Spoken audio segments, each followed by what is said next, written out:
backup is actually one of the most important things that you should do with your IT systems.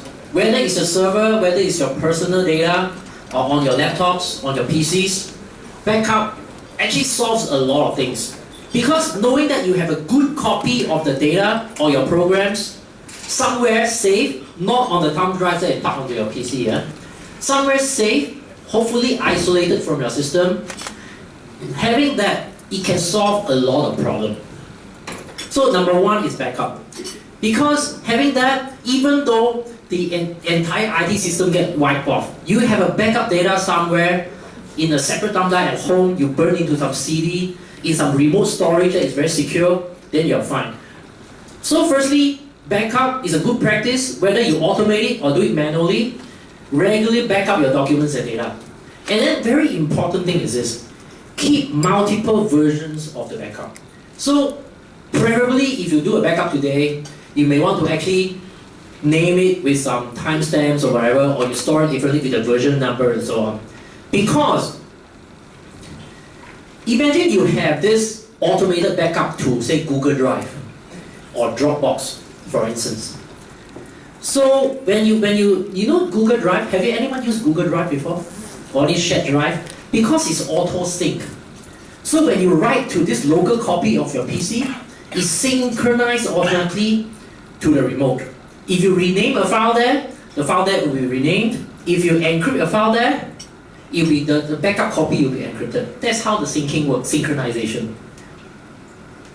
So imagine you get infected by a ransomware. The ransomware infects every single document on your machine, including the folder where you have documents that are synced with your Google Drive. So the copy on your Google Drive or your whatever drive will also, or your iCloud, will also be encrypted.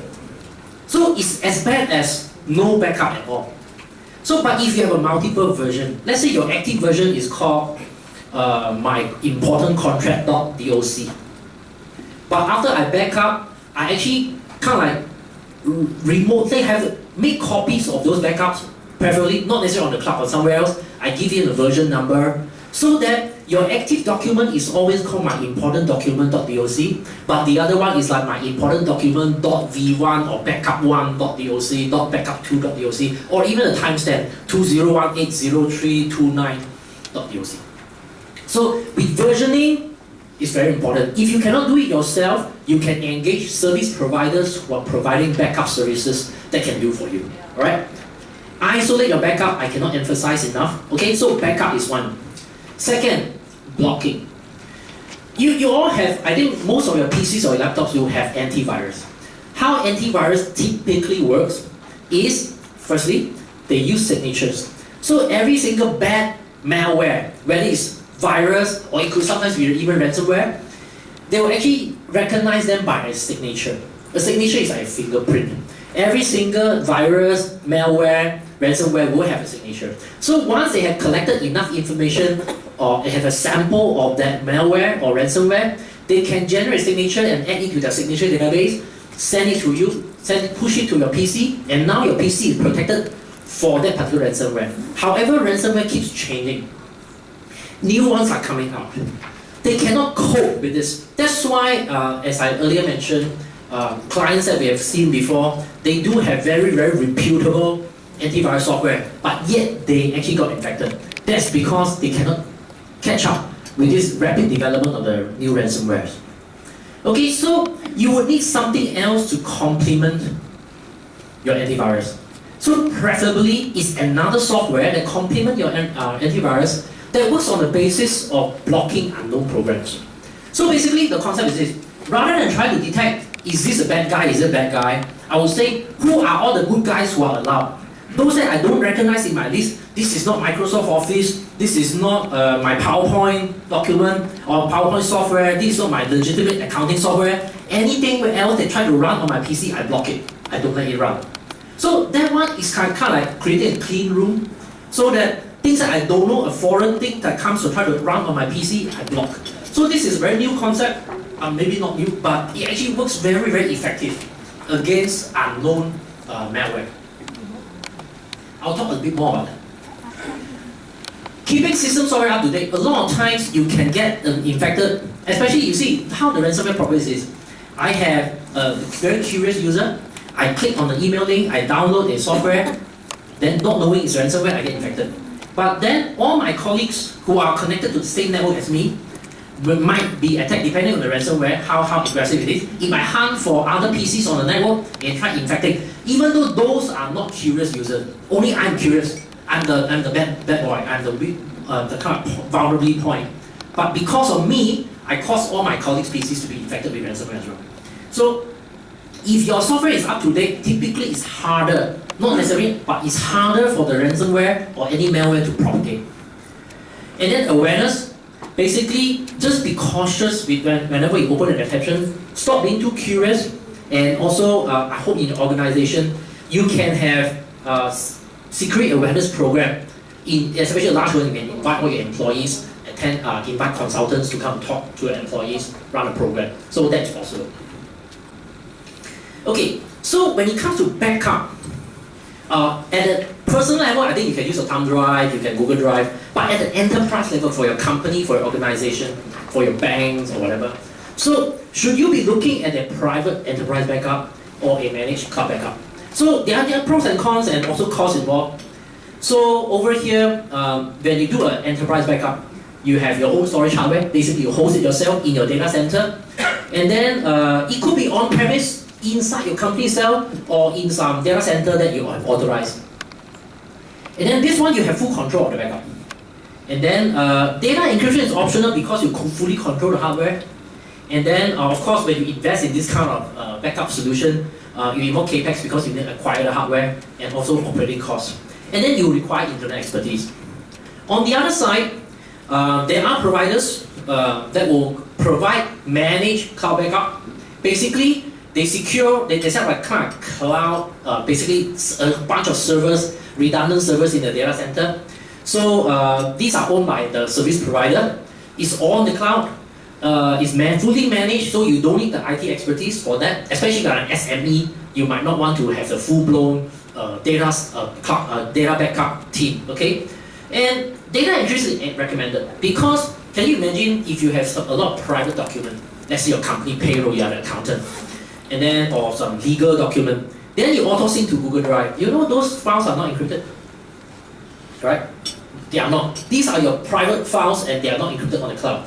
So you will need a solution where locally you will firstly back up using only the keys or the password that you know. Then the moment it goes to the cloud, it's encrypted. So if someone so happen or the system administrator of the cloud, you don't want to trust them, okay?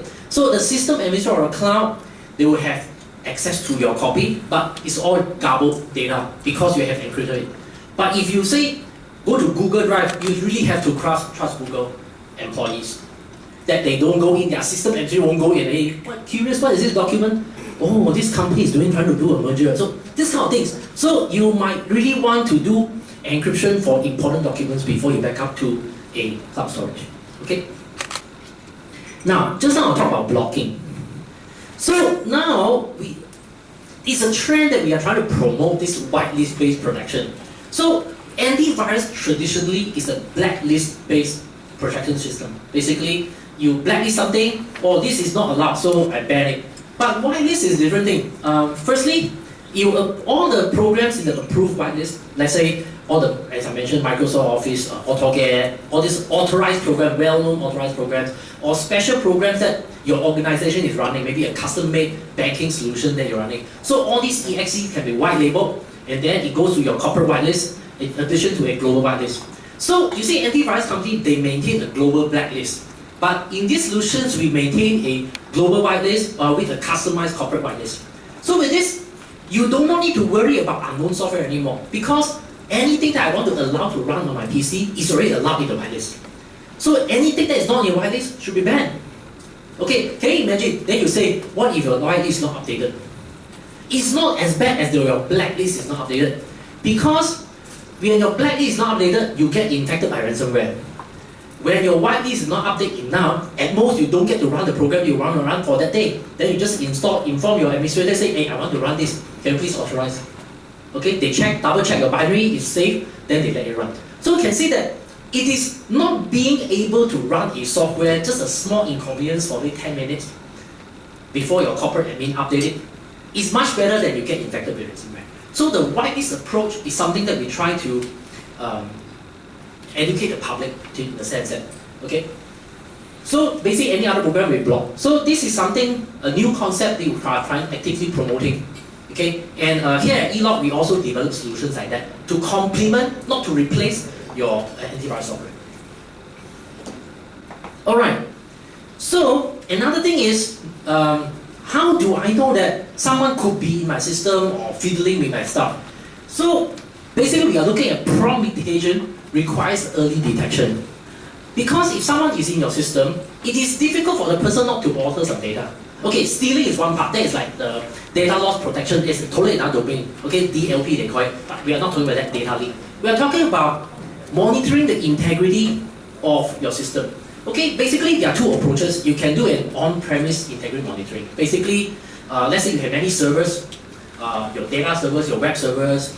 You might want to deploy a network of agents looking at whether the data that are not supposed to change has been changed by unauthorized people. Let's say, hey, why this piece of server configuration has changed? Who has changed it? Why the server is no longer connecting to that site but is connecting to here? Something is fishy. Or web data.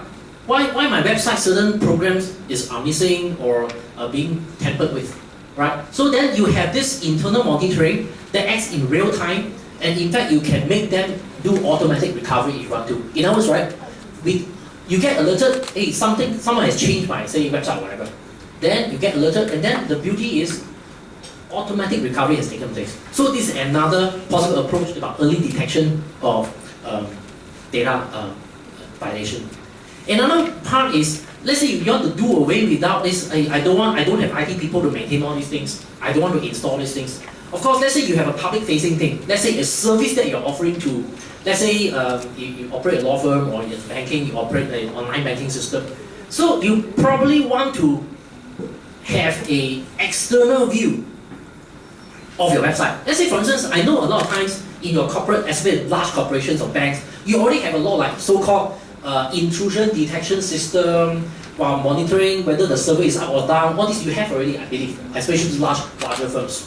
But do you have, let's say sometimes when I want to hack you, I actually don't need to hack you. Let's say, for instance, someone type in www.elog.com.my. That's my domain, our company domain. But do you know that there are two ways of letting people see a different face of eLog? Basically, a different look of eLog website. One is by hacking eLog website, which is tougher because we have all the security. Another easier way is to hack the domain provider. I go to the DNS server, somehow I poison it, I make www.elog.com.my go to another place, my server. So without hacking eLog, but those people who browse eLog website will see a totally different hacked version of eLog website. So in other words, right, any system that you have within your organization may not be enough. You need a monitoring service that is external, preferably global, if you have a global presence. Because sometimes DNS poisoning or cache poisoning, this they will call, basically making eLog go to another IP address, is local. Sometimes it only affects Malaysian visitors. Sometimes it affects Japan visitors. So sometimes you know, hey, I check my website, it looks okay, but someone browsing from the US may see totally a different thing. Because maybe the US DNS cache has been poisoned, but the Malaysia one not poisoned. So you think Malaysia is okay, but US people are not saying okay. So you need an external monitoring service that will help you monitor, say, your web pages and so on.